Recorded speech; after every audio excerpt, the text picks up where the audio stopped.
সুন্দরী স্ত্রীদের টার্গেট করে প্রথমে তাদের স্বামীকে বিদেশ নেওয়ার ব্যবস্থা করেন মামুন।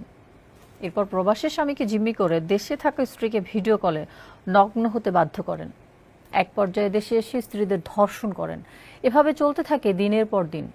যখনই স্ত্রী বেঁকে বসে তখনই বিদেশে স্বামীকে নির্যাতন করা হয়। এরপর স্ত্রী আবারও বাধ্য হয় তার কাছে যেতে।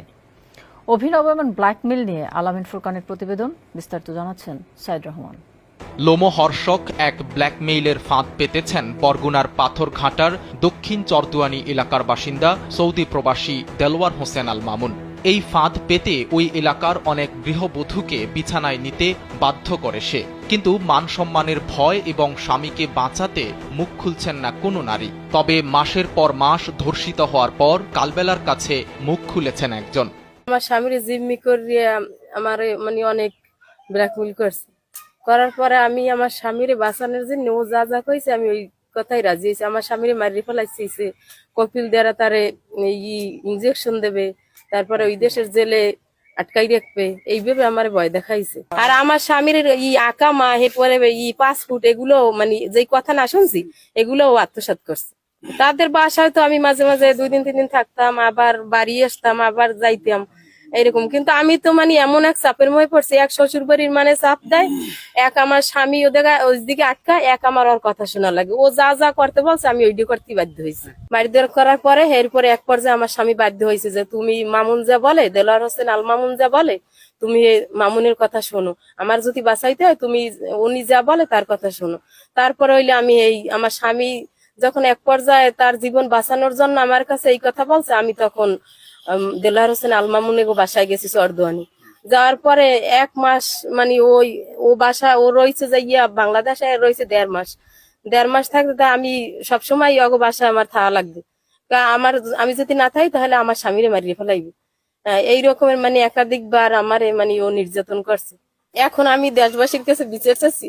আমার একের পর এক মামলাতে আমার জীবনে কিছু নাই, আমি টাকা দৌড়াই। প্রায় 3 দশক ধরে প্রবাসে থাকেন ধর্ষক আল মামুন। সেখানে অর্থবিত্তের মালিক হওয়ার পর থেকেই এভাবে গৃহবধূদের টার্গেট করে আসছেন। গৃহবধূদের সঙ্গে তার অন্তত ডজন খানেক আপত্তিকর ভিডিও কালবেলার হাতে রয়েছে। এলাকাবাসী এসব ঘটনা জানলেও তারা কিছুই করতে পারছে না। শুধু প্রশাসনের কাছে ধর্ষক আল মামুনের দৃষ্টান্তমূলক শাস্তি দাবি করেছেন। আমার নির্যাতন করছে, মরুভূমির ভিতরে নিয়ে আটকাই রাখছে, মারধর করছে। ওর ওখানে অনেক লোকজন আছে, ও বিশাল ওখানে ক্রাইম করে। ও সময় তো আমার জিম্মি করছে, আমার আটকাইয়ে যে যখন নির্যাতন করে, তখন একটা মানুষ যদি নির্যাতিত হয় তখন সে কিনা বলেন একটা লোক যখন নির্যাতন করে, আটকাই যখন মারধর করে, সে কিনা বলে তার মুখ দিয়ে তো সবকিছুই বাইরে সম্ভব। আমি মায়ের সইতে না পারি, আমি তো কথা বলছি, ঠিক আছে। এই দেয় যে তুমি ও যা বলে তাই শোনো।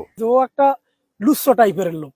কেমন লুচ্ছ, এই যারা প্রবাসে যায় তারা তো তার সামনে সে একটা মালিক, তার দ্বারা ওই কথাবার্তা বলে, যার বউ একটু সুন্দর দেয় হ্যার নাম্বার গো নেবে, নিলে হ্যার একটু ভালো কাম কাজ দেবে, আর যার বউ সুন্দর হ্যার সেই দিয়ে বউদা করে লাগতেই বাড়ি ফিরে দেবে। এটা তো সবাই জানে এলাকাবাসী যে আসলে একটা প্রতারক। এই দেশের প্রতিটা অলিগলি তরে বিচ্ছে।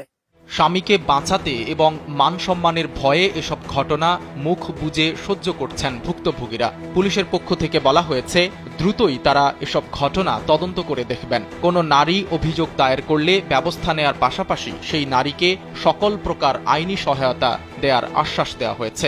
ধন্যবাদ। আমি এই বিষয়ে আপনাদের মাধ্যমে এইমাত্র জানতে পারলাম।